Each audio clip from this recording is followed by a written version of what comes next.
Jamaat, BNP, NCP জোটের সূত্র। এনসিপির জোট সূত্র কোন দিকে যাবে আগামী দিনের ক্ষমতা? কেউ বলছে এনসিপি বিএনপির সাথে যাবে, কেউ বলছে জামায়াতের সাথে। ফ্যাক্ট হলো কোনটা সত্যি, আমরা এটার প্যাচ গোছ সরলভাবে আলোচনা করব। আলোচনাটি হবে অত্যন্ত সরল। এনসিপি কেন জামায়াতের সাথে আসবে না? আসবে না মানে আসবে না 100%। কেন আসবে না? এনসিপিতে আক্তার, হাসনাত, নাহিদ এবং নাসিরউদ্দিন পাটোয়ারি তারা কখনো শুধু জামায়াত না, ইসলামী কোনো দলের সাথেই জোটে যাবে না। কারণ এই জোট যুগসন্ধিক্ষণের জোট, যুগসন্ধিক্ষণের পৃথিবী। বাংলাদেশের প্রখ্যাত সম্পাদক এবং লেখক আবুল আসাদের একটি বই আছে, যুগসন্ধিক্ষণে পৃথিবী। বাংলাদেশের রাজনীতি এখন যুগসন্ধিক্ষণে। বিশেষত অনেক রাজনৈতিক দল জামায়াতের সাথে জোটে গিয়ে নিজেদের গায়ে ইসলামিক দলের তকমা লাগাতে চাইবে না। এনসিপি এখন জামায়াতের সাথে জোট করা মানে হলো একটা ইসলামিক জোটে যাওয়া। কারণ জামায়াত চরমনাইয়ের ঘোষণা হলো ইসলামিক দলগুলো একসাথে ঐক্যবদ্ধ হবে। এখন যদি এনসিপি জামায়াতের সাথে জোটে যায়, তাহলে তাদের গায়ে স্বাভাবিকভাবে ইসলামী জোটের তকমা লাগবে। তারা এটা কোশ্চিনকালেও করবে না। নাম্বার 1। নাম্বার 2, এনসিপিকে তারেক রহমান জোটে চাইবে। মির্জা ফখরুল চাইবে না, রুমিন ফারহানা চাইবে না, ফজলু চাইবে না, হাফিজউদ্দিন চাইবে না, কিন্তু তারেক রহমান চাইবে। শেষ পর্যন্ত এটাই বাস্তবায়িত হবে। সুতরাং এনসিপি বিএনপির সাথে যাবে নিজেদেরকে একটি লিবারাল দল হিসাবে পৃথিবীর বুকে পরিচিত করানোর জন্য। নিজেদের প্রথম নির্বাচনে তারা এই কারণে ইসলামিক জোটের সাথে যাবে না। সূত্র 2। এবার সূত্র 3। জামায়াত যদি এমনটি হয়ে থাকে যে এনসিপি জামায়াতের একটি দামি দল, বি টিম, এমনটি যদি হয়ে থাকে, তাহলে জামায়াত নিজেই চাইবে এনসিপি বিএনপির সাথে জোট করুক। এনসিপি যদি বিএনপির সাথে জোট করে 180, 70, 60, 50টি আসন দাবি করতে পারে বা বাগিয়ে নিতে পারে, মনে রাখবেন সেই আসনগুলো হবে জামায়াতের সেকেন্ডারি সাপোর্টিং। জামাত চাইলেই তাদেরকে প্ররোচনা দিয়ে বিএনপি সরকার ফেলে দিতে পারবে। সুতরাং এনসিপি বিএনপির সাথে যাচ্ছে, জামায়াতও চাইছে, এনসিপিও চাইছে।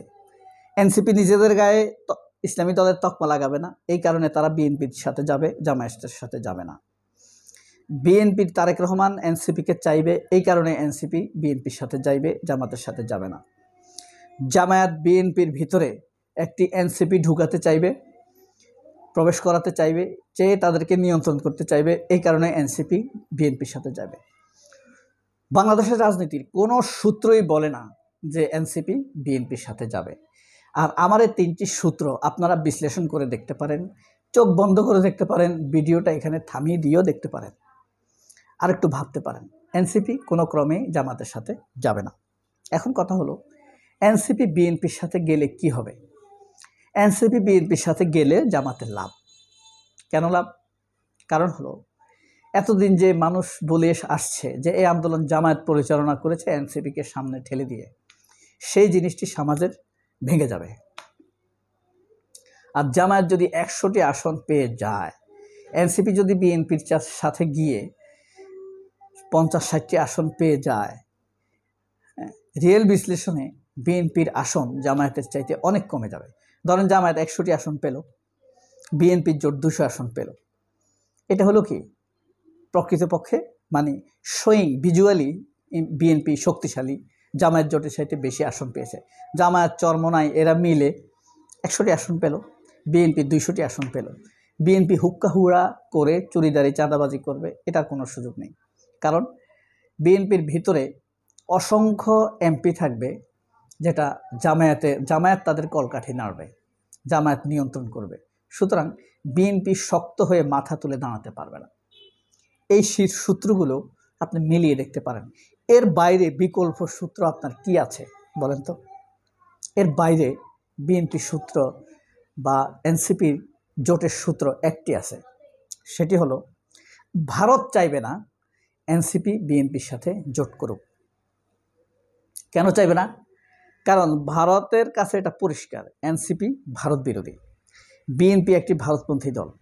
এনসিপি যদি বিএনপির ভিতরে ঢুকে বিএনপিকে প্রভাবিত করে, ভারত বিরোধিতায় পুরা বিএনপিকে প্রভাবিত করে ফেলে, তাহলে ভারতের লস। এই কারণে ভারত চাইবে না এনসিপি বিএনপির সাথে জোট করুক। আর কি? আর হলো বিএনপির ভিতরে কিছু কাবিল আছে, ফজলু, রুমিন ফারহানা, শাহেদা ওবায়েদ, তারপরে পরগাছা ফখরুল, পরগাছা শাহেদ আলম, এরা কোশ্চিনকালেও চাইবেন, আমির খসরু চাইবে না এনসিপি। এখন ধরেন আমির খসরুর আসনে এনসিপির একজন বড় নেতা আছে। আমির খসরু যত গুরুত্বপূর্ণ নেতা হোক, আমির খসরুর প্রতিশ্রুতি দিবে যে তোমাকে মন্ত্রী করব, এমপির আসনটা এনসিপিকে ছেড়ে দাও। ঘটনা এটাই ঘটবে। মনে আছে 2001 সালের ইলেকশনের কথা? বরকতুল্লাহ বুলু বিএনপির হেভিওয়েট প্রার্থী, কোথাকার কোন হাশেম ব্যবসায়ী, তাকে এনে বরকতুল্লাহ বুলুর নমিনেশনকে পোস্টপোন করে দেওয়া হয়েছে, থামিয়ে দেওয়া হয়েছে। অর্থ দরকার, এ কারণে। এখন কি দরকার? জনপ্রিয়তা দরকার, অর্থ না। আমির খসরু মাহমুদের এখন অর্থ আছে, জনপ্রিয়তা নাই, শূন্য। আই ক্যান চ্যালেঞ্জ ইট, আমির খসরু মাহমুদ চৌধুরী তার আসনে হারবে।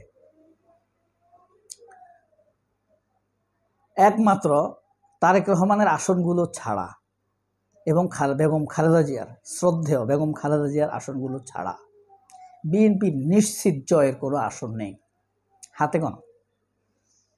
আর ডাকসু রাকসু সামনে তো যা হচ্ছে, রাকসু হবে, এগুলোর প্রভাব তো পড়বে, বিশ্বাস হয় না?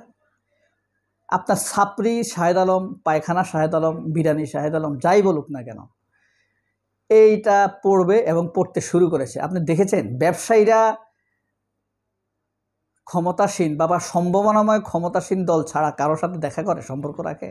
কিন্তু জামায়াতের সাথে তারা ঠিকই সম্পর্ক দেখা করতেছে, ওপেন। গোপনে দেখা করলে এক কথা ছিল, বিএনপির সাথেই ব্যবসায়ীরা ওপেন দেখা করে না, কিন্তু জামায়াতের সাথে ওপেন দেখা করেছে। তার মানে প্রভাব কোথায় পড়তে শুরু করেছে, বুঝতে পেরেছেন? সো জামায়াত বাংলাদেশের রাজনীতিতে কোন আসনে আসে, চালকের আসনে নাকি আন্ডারডগ হিসাবে আছে, সেটা আপনারা বিবেচনা করতে পারবেন খুব সহজে, স্বাভাবিকভাবে। তথ্যের আলোকে বিশ্লেষণের, আমার এই বিশ্লেষণ অনেকের কাছে খুব সস্তা মনে হতে পারে, তবে এর বাইরে কোনো বিশ্লেষণ নাই, বাকিটা আল্লাহর ইচ্ছা। আপনারা পুঙ্খানুপুঙ্খানু মিলিয়ে দেখতে পারেন। এনসিপির জোট হবে বিএনপির সাথে এবং সেই জোটের উপরে জামায়াতের প্রভাব থাকবে অপরিসীম। বিএনপির লোকরা মাথা তুলে দাঁড়াতে পারবে না। সবাই অনেক ভালো থাকবেন। আল্লাহ হাফেজ। আসসালামু আলাইকুম।